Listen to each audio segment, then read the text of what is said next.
I would love to say that I feel relieved, but remember, this is just one of 2 lawsuits that Donald Trump brought against me. He also weaponized the Justice Department and filed suit against me in that case. And so as much as I'm glad that this long 3-year battle, very expensive 3-year battle is over, I'm still wrangling with that lawsuit that he filed through the Justice Department.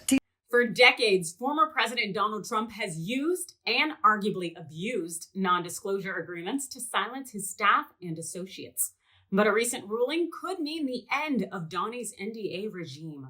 Welcome into TYT's Overruled. It has been a while, but I am your host, attorney Adrienne Lawrence, with 3 things you need to know about Donnie's recent ruling. First, the backstory. In 2018, Trump sued his former White House advisor and the Apprentice contestant, Omarosa Newman, for her tell-all book about her time working in the White House. Trump had argued that her book violated the NDA agreement that his campaign forced her to sign. Because that agreement had an arbitration provision, the 2 found themselves before a New York arbitrator. It's basically an out-of-court referee if you're unfamiliar. The issue the arbitrator had to decide was whether Omarosa's book violated the NDA by telling what she witnessed at the White House. Now here's a sidebar. Like me, Omarosa is a litigator. She knew she was subject to an NDA. That wasn't meant for her to talk about what she saw at the White House. But being the legal baddie that she is, Omarosa likely rolled the dice and wrote her tell-all book anyway, knowing full well that Trump would initiate a legal fight that would end up testing whether the NDA was binding. And that she did. Now to my second point. Second, in a huge hit to Trump, this New York arbitrator, Mr. Andrew Brown, ruled that Trump's NDA was too expansive and vague to enforce. Translation: Trump can't use that raggedy NDA to keep Omarosa quiet.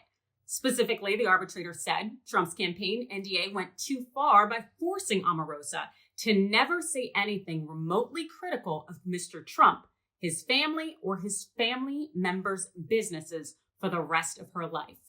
Such a burden is certainly unreasonable. As a result of taking this L, Trump must reimburse Omarosa for 3 years of legal fees and try to stop banning her book. So you may be wondering about an appeal. Well, it's really unlikely to happen given how difficult and nearly impossible it is to overturn an arbitration ruling. So basically, Trump is likely stuck with this decision.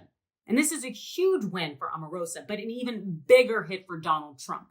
And that goes to my third point. This arbitrator's ruling may have a broader impact on Trump because it means that the NDAs he's required his staff to sign are bunk. They're junk. These NDAs are unenforceable when it comes to speaking critically of the Trump dynasty. If you recall, Trump handed out NDAs like Tic Tacs, threatening to enforce them against his former staff should they say anything to hurt Donnie's feelings.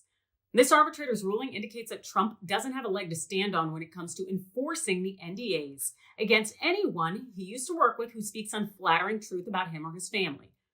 All said, because these NDAs don't hold weight, we could see a number of former Trump staff coming forward about what they saw and experienced while working alongside the former president.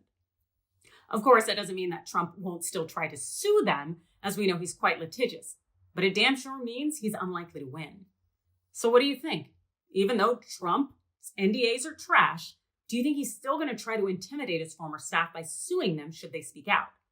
Let me know in the comments below, hit the like or follow button, and hit me up on Twitter at Adrienne Law.